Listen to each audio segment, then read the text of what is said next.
സംഭവിച്ചു? ഒട്ടും ഭൂകമ്പ സാധ്യതയില്ലാത്ത കേരളം ഇന്ന് അതിതീവ്ര ഭൂകമ്പ സാധ്യതയുള്ള 3rd സോണിലാണ്.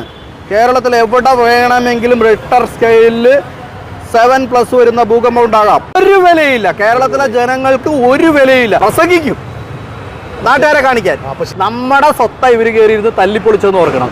ലിബിയ നക്കി തുടച്ചിട്ട് ഡർണ എന്ന് പറയുന്ന നഗരം നക്കി തുടച്ച് 2 ഡാം പൊട്ടിയത് 2 TMC ഉള്ളൂ, 2 ഡാമിലും കൂടി. ഈ വെള്ളം കടലിലേക്ക് പോയത് തിരിച്ച് വലിയൊരു സുനാമിയായി വന്നു. എങ്ങനെ വന്നു? 7 നില കെട്ടിടത്തിൻ്റെ മുകളിലൂടെ വന്ന്. നമസ്കാരമുണ്ട് സുഹൃത്തുക്കളെ, നമ്മൾ നിൽക്കുന്ന ആലുവയിലാണ് കേട്ടോ. ഇന്ന് ഔചാര്യമായിട്ട് എനിക്കൊരു നമ്പർ കിട്ടി. ആ നമ്പറിലേക്ക് ഞാനിന്ന് കോൾ വിളിച്ചു. അതായത് എൻ്റെ പ്രേക്ഷകരായാലും ഈ നാട്ടിലുള്ള ഒരുപാട് പേർക്ക് സുപരിചിതമായിട്ടൊരു പേരാണ് നമ്മുടെ അഡ്വക്കേറ്റ് റസൽ സാറ്. സാറേ നമസ്കാരമുണ്ട്. മനസ്സിലായി സാറേ, ഇപ്പോൾ ഈ കറണ്ട് സിറ്റുവേഷൻ, അതായത് ശരിക്കും പറഞ്ഞാൽ എന്നെപ്പോലുള്ള സാധാരണപ്പെട്ടവർക്ക് ഈ മുല്ലപ്പെരിയാർ ഇഷ്യൂവിനെ പറ്റി ശരിക്കും ഡീപ്പായിട്ട് അറിയില്ല. സാർ ഇപ്പോൾ കഴിഞ്ഞ കുറച്ച് വർഷങ്ങളായി, ഏകദേശം എത്ര വർഷമായി സാർ ഇതിനു വേണ്ടി പോരാടുന്നു? 10 വർഷത്തിലേറെ. അപ്പോൾ ഇപ്പോൾ എന്താണ് കറണ്ട് ഒരു സിനാരിയോ?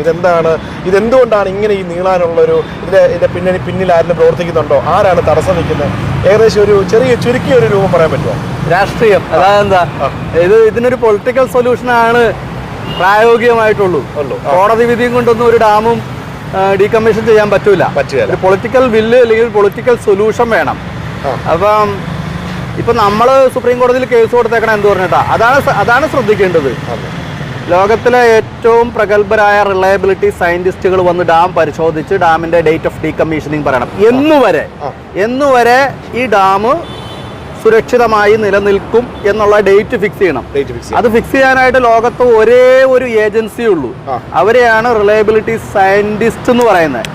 ആ സയൻസിനാണ് പറയുന്നത് റിലയബിലിറ്റി സയൻസ് എന്ന് പറയുന്നത്. ഇതൊക്കെ ഇന്ത്യക്കാർക്ക് അജ്ഞാതമാണ്. നമ്മുടെ ഡാം എഞ്ചിനീയറിംഗ് എത്രയോ പുറകിലാണ് എന്നാണ് നമ്മൾ അതിൽ നിന്ന് മനസ്സിലാക്കേണ്ടത്.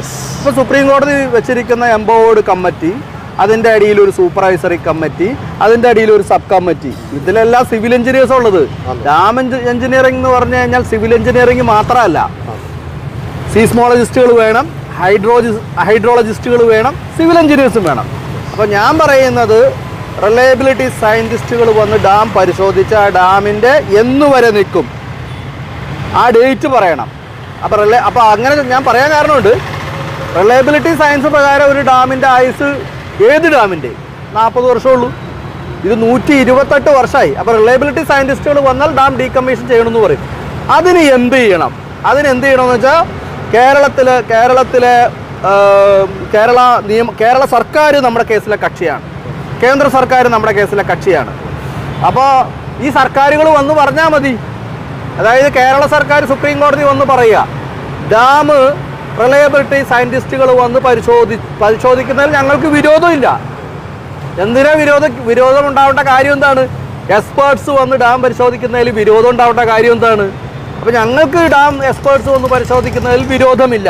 അതിൻ്റെ ചെലവ് എത്ര ചെലവ് വരും? കൂടി വന്നാൽ 1 കോടി വരുമായിരിക്കും മാക്സിമം, അതിൽ കൂടുതൽ ചെലവ് വരത്തില്ല. അപ്പോൾ അതിൻ്റെ ആ ചെലവ് വഹിക്കാൻ ഞങ്ങൾ തയ്യാറാണെന്ന് 2 സെൻറ്റൻസ് പറഞ്ഞ് സുപ്രീം കോടതിയിൽ ഒരു സത്യവാങ്മൂലം സമർപ്പിക്കണം കേരള സർക്കാർ. ഇനി കേരള സർക്കാർ അങ്ങനെ ചെയ്യുന്നില്ലെങ്കിൽ കേന്ദ്ര സർക്കാരിനും പറ്റും. ഇവരെ കൊണ്ട് ഇങ്ങനെ ചെയ്യിപ്പിക്കാനായിട്ട് ആരെയാണ് നമ്മൾ ഉത്തരവാദിത്തം ഏൽപ്പിച്ചിരിക്കുന്നത്? അവിടെയാണ് കേരളത്തിലെ ജനങ്ങൾ ചിന്തിക്കേണ്ടത്. നമ്മുടെ MP-മാരെയും നമ്മുടെ MLA-മാരെയും. മുല്ലപ്പെരിയാർ വിഷയം വലിയ പ്രശ്നം, ഒരു കടിച്ചാൽ പൊട്ടാത്ത വിഷയവും തീർക്കാൻ പറ്റാത്ത ഒരു വിഷയമൊന്നുമല്ല. ഒരു MLA വിചാരിച്ച ഇത് നടക്കും. ഒരു MLA ഒരു അഡ്ജോൺമെന്റ് മോഷൻ അല്ലെങ്കിൽ ഒരു കോളിംഗ് ഇൻ മോഷൻ നിയമസഭയിൽ അവതരിപ്പിക്കട്ടെ. അടിയന്തര പ്രമേയമോ ശ്രദ്ധ ക്ഷണിക്കൽ പ്രമേയമോ നിയമസഭയിൽ അവതരിപ്പിക്കട്ടെ. എന്നിട്ട് പറയട്ടെ, ഒരു പ്രമേയ രൂപത്തിൽ പറയണം. എന്നിട്ട് പറയട്ടെ, ഈ കേസിൽ കേരള സർക്കാർ അഡ്വക്കേറ്റ് റസൽ ജോയിയുടെ കേസിനെ സുപ്രീം കോടതിയിൽ പിന്തുണച്ചുകൊണ്ട് സത്യവാങ്മൂലം ഫയൽ ചെയ്യണം. ഒരു MLA പറയാൻ തയ്യാറായ മുല്ലപ്പെരിയാർ വിഷയം തീർന്ന്. ഇനി കേരള സർക്കാർ ചെയ്യുന്നില്ലെങ്കിൽ കേന്ദ്ര സർക്കാർ, ഇടുക്കിയുടെ MP അടക്കം 20 MP-മാർ ലോക്സഭയിൽ കേരളത്തിനുണ്ട്, രാജ്യസഭയിൽ വേറെയുണ്ട്. ഇവരാരെങ്കിലും ഇത്തരത്തിലുള്ള ഒരു പ്രമേയം പാർലമെന്റിൽ അവതരിപ്പിക്കാൻ തയ്യാറായാൽ മുല്ലപ്പെരിയാർ വിഷയം തീർന്നു. മനസ്സിലായ? റിലയബിലിറ്റി സയന്റിസ്റ്റുകൾ വന്ന് ഡാം പരിശോധിച്ചാൽ ഈ പ്രശ്നം തീർന്നു. അത് ചെയ്യാതെ ഇരിക്കുന്നതാണ് നമ്മുടെ വിധി. നമ്മുടെ രാഷ്ട്രീയക്കാര് നമുക്കിട്ട് പണിയുന്ന നമ്പർ 1 പണി അതാണ്. ഇവരെ തിരിച്ചറിയണം. അതാണ് ഞാൻ കേരളത്തിലുടനീളം നടന്ന് പറയുന്നത്. ഈ രാഷ്ട്രീയ നേതൃത്വത്തെ കേരള ജനത തിരിച്ചറിയണം. ഇനി ചോദിച്ചോ, എന്താ ചോദിക്കാൻ വന്നേ? അപ്പോൾ ചുരുക്കം പറഞ്ഞാൽ നമ്മുടെ കേരള സർക്കാരാണോ തമിഴ്നാട് സർക്കാരാണോ കേന്ദ്ര സർക്കാരാണോ ആരാണ് ഇതിനകത്തെ ഒരു ഇത്തിൽക്കണ്ണി എന്ന് വേണമെങ്കിൽ കറക്റ്റായിട്ട് ചോദിക്കാം. ഇതില് നമുക്ക് എതിരായിട്ട് നിൽക്കുന്നത് നമ്മുടെ തന്നെ ജനപ്രതിനിധികളാണ്, സർക്കാരുകളല്ല. ഇവരെന്തുകൊണ്ട് ഇവർ പ്രസംഗിക്കും? മുല്ലപ്പെരിയാറിനെ കുറിച്ച് പാർലമെന്റിൽ പ്രസംഗിക്കും, മുല്ലപ്പെരിയാറിനെ കുറിച്ച് നിയമസഭയിൽ പ്രസംഗിക്കും. ഇവരെന്താണ് ഒരു പ്രമേയം അവതരിപ്പിക്കാത്ത? ഒരു പ്രമേയം വന്ന് വോട്ടിടാത്ത? അതല്ലേ ജനാധിപത്യം, അതല്ലേ അധികാരം. ഒരു MLAക്ക് MP-ക്കുള്ള അധികാരം നമ്മളവരെ അധികാരം കൊടുത്തിരിക്കുകയാണ് കേരളത്തിലെ ജനങ്ങൾ. ജനാധിപത്യ വ്യവസ്ഥിതിയിൽ ജനാധിപത്യത്തിൻ്റെ അടിസ്ഥാനത്തിൽ ഇവർക്ക് അധികാരം കൊടുത്തിരിക്കുകയാണ് ഇതെല്ലാം ചെയ്യാനായിട്ട്. എന്തുകൊണ്ട് ഒരു MLA അല്ലെങ്കിൽ ഒരു MP പാർലമെന്റിലോ നിയമസഭയിലോ ഇത് സംബന്ധിച്ചൊരു പ്രമേയം അവതരിപ്പിക്കുന്നില്ല?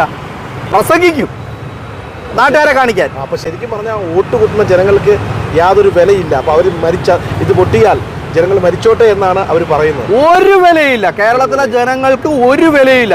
വിലയുണ്ടായിരുന്നെങ്കിൽ ഇവിടെ ബ്രഹ്മപുരത്ത് മാലിന്യം 80 കോടി മാലിന്യ നിർമ്മാർജ്ജനത്തിന് വകയിരുത്തിയിട്ട് ഒരു തീപ്പെട്ടിക്കൊള്ളിയും കൊണ്ട് ഒരു പ്രശ്നം പരിഹരിച്ചില്ലേ? ഈ എറണാകുളത്തെ എലൈറ്റ് ക്ലാസ് ആൾക്കാരാണ്. Lawyers, judges, doctors, engineers, teachers എല്ലാം എലൈറ്റ് ക്ലാസ്സാണ് ഭൂരിപക്ഷം ആൾക്കാരും എറണാകുളം നഗരത്തിൽ. ഇവരുടെ മൂക്കിലേക്കല്ലേ ഡയോക്സിൻ എന്ന് പറയുന്ന മാരക വിഷം ഇവർ അടിച്ചു കയറ്റിയത്? ഒരാൾ പ്രതികരിച്ചോ? ഇവരൊക്കെ ഇവരും ഇവരുടെ മക്കളും കുടുംബാംഗങ്ങളും ചെറുപ്പക്കാരും എല്ലാവരും ഒരു 5 വർഷം കഴിയട്ടെ ഇവരുടെയൊക്കെ ആന്തരാവയവങ്ങൾ, ഹൃദയം, കരള്, പിന്നെ എന്താ ലങ്സ്, സകലതും ദ്രവിച്ച് വേദന എടുത്ത് പൊളഞ്ഞ് സമ്പാദിച്ചത് മുഴുവനും കൊണ്ടുവന്ന് ആശുപത്രി കൊടുത്താലും രോഗം മാറാതെ കഷ്ടപ്പെട്ട് മരിക്കുന്ന ഒരവസ്ഥയാണ്. എന്നിട്ട് ആരെങ്കിലും പ്രതികരിച്ചോ? പ്രതികരണ ശേഷിയില്ലാത്ത ഭയമാണ് രാഷ്ട്രീയ നേതൃത്വം എന്ന് പറയുന്നത്. പണ്ടത്തെ ചക്രവർത്തിമാര് അല്ലേ, ഫറവോ എന്നൊക്കെ പറയുന്ന ചക്രവർത്തിമാരുടെ ക്രൂരകൃത്യങ്ങളൊക്കെ നമ്മൾ ചരിത്രത്തിൽ വായിച്ചിട്ടേ ഉള്ളൂ. ഈ രാഷ്ട്രീയക്കാരെ ഇവിടുത്തെ ജനങ്ങൾക്ക് ഭയമാണ്. നിർഭയം ഒരു രാഷ്ട്രീയ നേതാവ്, എന്തിന് രാഷ്ട്രീയ നേതാവ്, ലോക്കൽ കമ്മിറ്റി സെക്രട്ടറിക്കെതിരെ നിങ്ങൾ കാണിക്കുന്നത് അനീതിയാണ്, അഴിമതിയാണ്, അല്ലെങ്കിൽ ഒരു മണ്ഡലം പ്രസിഡന്റിനെതിരെ നിങ്ങൾ ചെയ്യുന്നത് അഴിമതിയാണ് എന്ന് അഴിമതി കണ്ടാൽ പോലും പറയാൻ ധൈര്യമില്ലാത്ത ആളുകളാക്കി മാറ്റി. അതിന് മയക്കുമരുന്നിൻ്റെ സ്വാധീനമുണ്ട് കേട്ടോ. 25,000 കോടി രൂപയുടെ മയക്കുമരുന്ന് കേരളത്തിൽ നിന്ന് പിടിച്ചില്ലേ? അതിൻ്റെ അർത്ഥം എന്താണ്? ഇത് ഇവിടുത്തെ യുവാക്കളാണ് ഇത് ഉപയോഗിക്കുന്നത്. ലക്ഷദ്വീപിൽ നിന്ന് 5,000 കോടിയുടെ മയക്കുമരുന്ന് പിടിച്ച് അതാരാ ഉപയോഗിക്കുന്നത്? കേരളത്തിലെ യുവാക്കളാണ്. അപ്പോൾ മയക്കുമരുന്ന് കൊടുത്ത് യുവാക്കളെ മയക്കിക്കെടുത്തുക, മധ്യവയസ്കരെ മദ്യം കൊടുത്ത് മയക്കിക്കെടുത്തുക. ഒരാളും പ്രതികരിക്കരുത്. ഈ തോന്നിവാസങ്ങൾ മുഴുവനും കാണിച്ച് നിയമസഭ വരെയും തല്ലിപ്പൊളിച്ചില്ലേ? നമ്മുടെ സ്വത്ത ഇവർ കയറിയിരുന്ന് തല്ലിപ്പൊളിച്ചതെന്ന് ഓർക്കണം. നിയമസഭയിൽ സ്പീക്കറുടെ ചെയർ അടക്കം അടിച്ച് പൊളിച്ചത് നമ്മുടെ പണം. ലോകത്ത് ഏതെങ്കിലും ഒരു ജനാധിപത്യ വ്യവസ്ഥിതിയിൽ പ്രവർത്തിക്കുന്ന ഏതെങ്കിലും ഒരു രാജ്യത്ത്, യൂറോപ്പിലെ ആയിക്കോട്ടെ അമേരിക്കയിലെ ആയിക്കോട്ടെ, ജനാധിപത്യം എവിടെയൊക്കെ ഉണ്ടാ ഏതെങ്കിലും രാജ്യത്ത് നിങ്ങൾക്കത് കാണിച്ചു തരാമോ? പൊതുമുതൽ നശിപ്പിക്കുന്നത് ജനപ്രതിനിധികൾ നിയമസഭയ്ക്കകത്ത് പൊതുമുതൽ നശിപ്പിക്കുന്നത് കേരളത്തിലല്ലാതെ ലോകത്തൊരിടത്തും കാണില്ല. മനസ്സിലായ? ഇവർക്ക് ധാർഷ്ട്യമാണ്, അധികാരത്തിൻ്റെ ഗർവമാണ്, വിദ്യാഭ്യാസത്തിൻ്റെ കുറവുണ്ട്.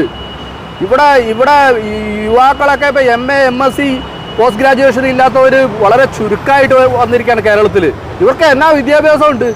ഈ 2-3 ക്ലാസ്സും പഠിച്ചിട്ട് ഇവിടുത്തെ കളക്ടർമാരെയും ഇവിടുത്തെ വിദ്യാഭ്യാസ വിചക്ഷണന്മാരെയും ഭരിക്കാണ് ഇവർ. എന്തറിഞ്ഞിട്ടാണ് ഇവർ യൂറോപ്പിൽ പോകുന്നത് പഠിക്കാൻ? പഠിക്കാമല്ലോ. ഞാനും യൂറോപ്പിൽ പോയി വന്ന ആളാണ്. അവിടെ വെറുതെ വെളിച്ചം, സൂര്യപ്രകാശം, ഇപ്പോൾ വിൻ്റർ സീസണാണ്, സൂര്യപ്രകാശം പോലും നല്ല രീതിയിലില്ല. എന്നിട്ട് ആ സൂര്യപ്രകാശത്തിൽ നിന്ന് വൈദ്യുതി ഉണ്ടാക്കാമെന്ന് നമുക്കറിയാം. വെറുതെ സൂര്യപ്രകാശമില്ലാതെ വെളിച്ചത്തിൽ നിന്ന് വൈദ്യുതി ഉണ്ടാക്കാനുള്ള ടെക്നോളജി അവർ കണ്ടുപിടിച്ചിരിക്കുന്നു, ഉണ്ടാക്കിക്കൊണ്ടിരിക്കുന്നു. നമ്മുടെ നാട്ടിൽ ഇത്രമാത്രം സൂര്യപ്രകാശം ഉണ്ടായിട്ടും വൈദ്യുതി ഉൽപ്പാദിപ്പിക്കാൻ ഡാം കെട്ടണം. എന്താ 1000 കോടി 2000 കോടി 3000 കോടിയുടെ പ്രോജക്റ്റിൽ പകുതി പോക്കറ്റിൽ വെക്കാം, പകുതി അടിച്ചു മാറ്റാം. ഒരു കാറ്റാടി യന്ത്രം കേരളത്തിൻ്റെ ഒരറ്റം മുതൽ മറ്റേ അറ്റം വരെ കാറ്റാടി യന്ത്രം വിൻമിൽസ് സ്ഥാപിക്കാം. ഒരു വിൻമില്ല് സ്ഥാപിച്ചാൽ എന്നാ കിട്ടും? ഒരു ഡാം സ്ഥാപിക്കുന്നതായിട്ടുള്ള വ്യത്യാസം നിങ്ങൾ മനസ്സിലാക്കണം. യൂറോപ്പിലൊക്കെ വലിയ കാറ്റൊന്നും ഇല്ലെങ്കിൽ പോലും, ചില സമയത്ത് വലിയ കാറ്റുണ്ട്, കാറ്റില്ലെങ്കിൽ പോലും ഉടനീളം വിൻമിൽസ് സ്ഥാപിച്ചിരിക്കുകയാണ്. ഫ്ലോട്ടിംഗ് സോളാർ പാനൽസ് കടലിൽ സ്ഥാപിച്ചിരിക്കുന്നു. നമ്മുടെ കേരളത്തിൻ്റെ ഒരറ്റം മുതൽ മറ്റേ അറ്റം വരെ അറബിക്കടലുണ്ട്. ഫ്ലോട്ടിംഗ് സോളാർ പാനൽസ് ഇല്ല, കരയിലില്ല, കാറ്റാടി യന്ത്രങ്ങളില്ല. എന്നിട്ട് ഡാം കെട്ടിയിരിക്കുന്നു. 84 ഡാം കെട്ടിയിട്ട് എന്താ സംഭവിച്ചത്? 84 ഡാംസ് എന്ന് പറഞ്ഞാൽ അഴിമതിയുടെ 84 പിരമിഡ്സാണ്. ഈ ഡാം കെട്ടിയോടുകൂടി നമ്മളിപ്പോൾ വന്യമൃഗം, ഇപ്പം വില്ലു വന്യമൃഗത്തിൻ്റെ കാര്യം പോയി വയനാട്ടിൽ അതിനെക്കുറിച്ച് അന്വേഷിച്ച് ഇൻവെസ്റ്റിഗേറ്റ് ചെയ്ത് അതിനെക്കുറിച്ച് ഒരു വീഡിയോ എടുത്തിട്ട് വരുന്നതല്ലേ. വന്യമൃഗങ്ങളെ സംരക്ഷിക്കാൻ വേണ്ടി ഒരുപാട് നിയമങ്ങളുണ്ട്, മനസ്സിലായോ? എന്നിട്ട് 84 ഡാംസ് ഉണ്ടാക്കി വെച്ചിട്ട് മുല്ലപ്പെരിയാർ ഡാം മാത്രം നശിപ്പിച്ചത് 64 സ്ക്വയർ കിലോമീറ്റർ ഫോറസ്റ്റാണ്. എത്ര വന്യമൃഗങ്ങൾ ചത്തിട്ടുണ്ടാവും, എത്ര ഉരകങ്ങൾ ചത്തിട്ടുണ്ടാവും?